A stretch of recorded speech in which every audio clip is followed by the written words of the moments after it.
Hi guys! Magandang hapon! Welcome back nga po dito sa Gandara Seryo Channel for Showbiz Update. Andito na naman nga po akong muli nagbabalik. Ang nagmamaganda ninyo kachismosang Kim Pao, wala na nga pong iba. Ang lokaret na si Gandara SRU upang magatid sa inyo ng latest update and fresh happenings patungkol kina Kim Chiu and Paula Avellino. And para nga po sa hapong ito, ang tatalakayin nga natin at pag-uusapan mga kakimpaway ang tungkol nga dito sa talaga naman pong nagkukumawalang katotohanan mga kakimpaw.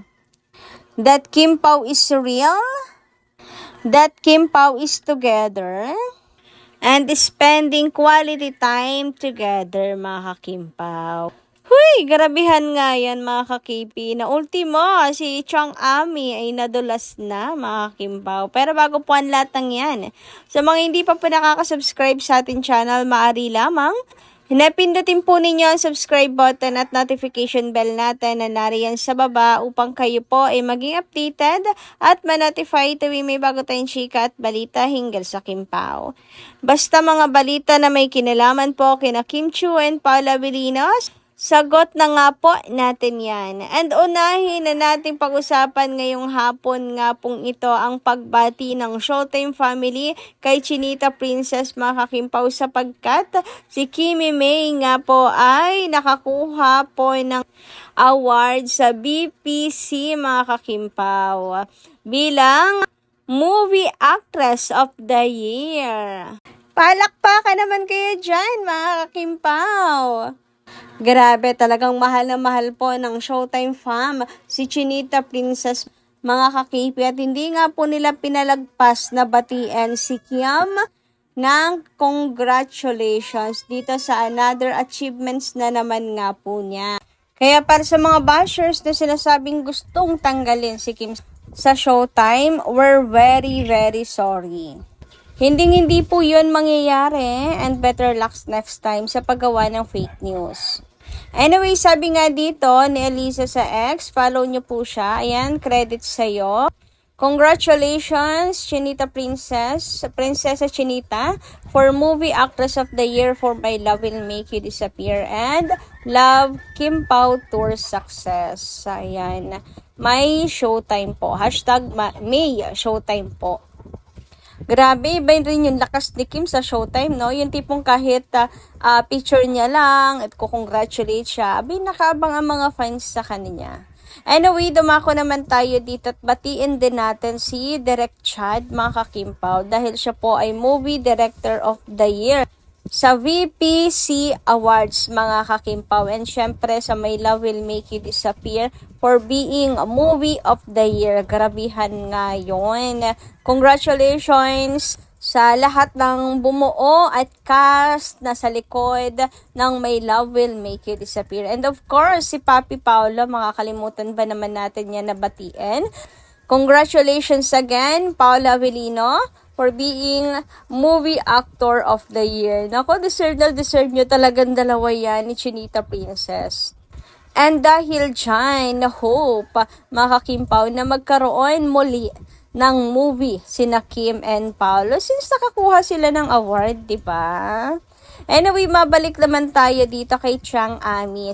Sa kanya nga pong pagbati kay Kimi ng congratulations for being Movie Actress of the Year sapagkat meron pang sinabi si Chang Ami na hindi makakalimutan at imposibleng hindi mapapansin ng mga Kim Pao fans. Ang sabi po kasi niya, congratulations kay Kim na nasa Amerika ngayon. Oy, grabihan naman nga yung paayuda na yan. Natulas ng tunay si Chang Ami.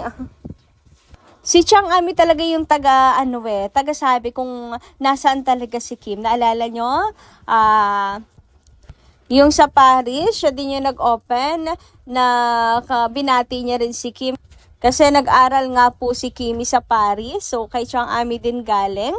At kung matatandaan nyo, yung New Year, January 2025 mga Kimpaw, siya rin pong nag-booking na nasa malamig na lugar nga po si Chinita Princess mga Kimpaw. Wala pong paramdam nung time na yun. Si Kimi, kung saan po siya nag-New Year. Na Christmas lang yung update at ayuda niya, pero New Year wala. Pero si Chang Ami nadulas na naman. Tapos eto nga, ngayon, nasa Amerika daw si Kimi. Uy, talaga naman si Chang Ami. Ini-spoil talaga niya ang mga Kim Pao fans sa ayuda. Pero syempre, andyan po si Bestie Darren at todo salunga po siya at to the rescue sa kanyang bestie Kimi. And sabi nga niya ay nasa Canada pa lang sila. Sabi ni Siangami ay nasa Canada pa ba? So meaning mga kakimpaw talagang nasa plano ang pumunta po ng Amerika at alam nila. Naku, wag kang mag-alala, Bestie Darren. Kahit hindi mo na pagtakpan si Chinita Princess, eto si Paolo Avellino at kinumpirma na nasa New York nga sila. And nakapag-lunch naman na ang Kim Pao ng kanilang relasyon. Alam na ng buong mundo at proud naman na ang Kim Pao. Kaya hindi na kailangan pagtakpan. Uy, sige lang, tuloy niyo lang ang pagpapaayud at pagbubuking. Charot! Siyempre, joke lang. Respeto pa rin, di ba? Sa magjusawa. Huy! Kasi we don't know if komportable pa ba sila sa ginagawang pambubuking ng iba sa kanila, di ba? Lalo na ng mga malalapit po sa kanila, mga kakipis. Dapat sinasaalang-alang din po iyon. So, depende pa rin yan, mga kakipis, sa sitwasyon. At syempre, permiso mga kakimpaw, di ba? Lalo na nga tulad ng mga taong malapit po talaga sa kanilang dalawa. Diyan syempre, di ba, nagsisimula na magkaroon ng trust issues sa mga kasama, mga kakimpaw. So, hindi sa lahat ng pagkakataon. Pero mukhang mayroon naman pong permiso sila Chang Ami, mga kakimpaw. And ang Showtime family. Anyway, dumako naman po tayo ngayon dito sa comment po ni Miss Adelaida Maghin at Ma'am Aisa Abos Salambat. Shoutout po sa inyo both. Magandarang hapon. Sabi nila rito, if Kim is out for showtime, good. She will have time for love because always busy siya. Hello, Ma'am Gandara. Good PM. May share lang ako sa iyo, Ma'am Gandara. Yung show ng Kim Pao sa Toronto, Canada. Doon sa part ng pagbabasa ng Kim Pao sa mga sulat sa box. May isa doon kasi na nabunot ni Kim na nandun sa sulat ang name ng dalawang ex ni Kim. Tas parang napahinto din si Kim sa pagbabasa. Buti na lang kinuha agad ng host yung sulat na hawak ni Kim, Ang sabi ng host, yan yung sinasabi, pass is pass. Bakit ba kasi? Ma'am Gandara, isasali pa yung ex ni Kim. Doon. Respeto naman kay Pao. Buti na lang si Pao. Tawa lang ng tawa sa mga ganong message ng fans. Sa sulat niya na nabunot ni Kim. So ayan, Ma'am Aisa Abos Salambat. Tungkol nga po dyan, di ko naman sa i-judge agad yung nagsulat. Pero at least, di ba, alam na niya na hindi talaga gusto ni Kim na mabanggit pa. At hindi komportable si Kim sa ganoong bagay, mga kakimpaw. And alam naman nating lahat na past is past. And hindi ko rin alam kung bakit isanali pa yun doon. Alam naman nga na Kim Pao event po yun. Pero ayun nga, tulad ng nasabi ko, at least alam na niya na hindi komportable si Chinita Princess if hindi pa niya alam. And about naman sa comment yung Madam Adelaida Maghin tungkol dito sa kung mawawala na si Kim sa Showtime, it's good. So, meron pa din palang, ibig sabihin, ano pa din ang reaksyon ng mga fans dito. Kumbaga, hindi pa rin po pare-pareho. Merong nainis, hindi gusto na mangyari yon, na wag naman sana. At meron din naman palang tulad ninyo na okay lang. At least makakapag-focus na sa self, makakapag-focus na sa business, and sa love life. Para may rest din si Chinita Princess cause araw-araw nga talagang may work si Kimi. Kung hindi nga para sa atin, mga kakimpaw, ang pag-uusapan, if hindi tungkol sa demand and selfishness ng mga Kim Pao fans, it's good for Kim. Kung si Kim lang talaga ang aalalahanin natin, good nga kay Kim para makapag-rest na po siya sa sa dami or overloaded na work, mga ka-Kim Pao. Kasi kung future lang din naman pag-uusapan, stable na rin naman si Kim. But of course, at the end of the day, si kay Kim pa rin ang desisyon. Malay nyo, si Kim rin mismo ang ayaw na mawala sa Showtime kasi nakasanayan na niya.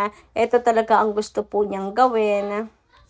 Kaya ang maigi pa pong gawin natin ay pagdasal na lang po natin na kung ano po ang best para po kay Chinita Princess. Anyway, sabi naman po ni Madam Annalyn Hiccup, Singapore at Dubai. O, diba? Dubai talaga mga ka-KP.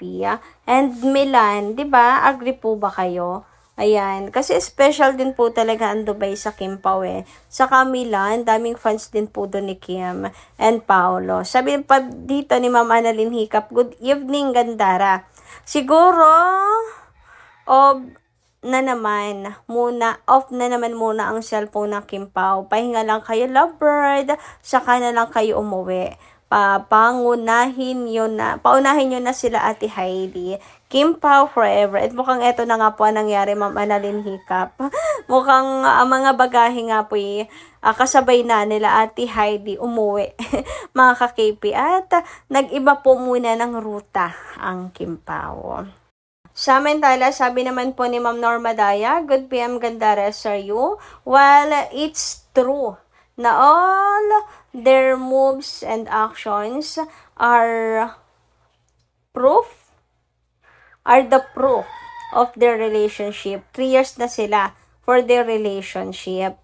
We pray for it that Paolo will be the last one for Kim's life.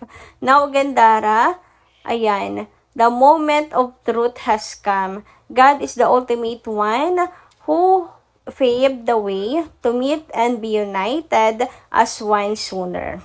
Thank you, Lord, for all the things or for all these things happened to KP.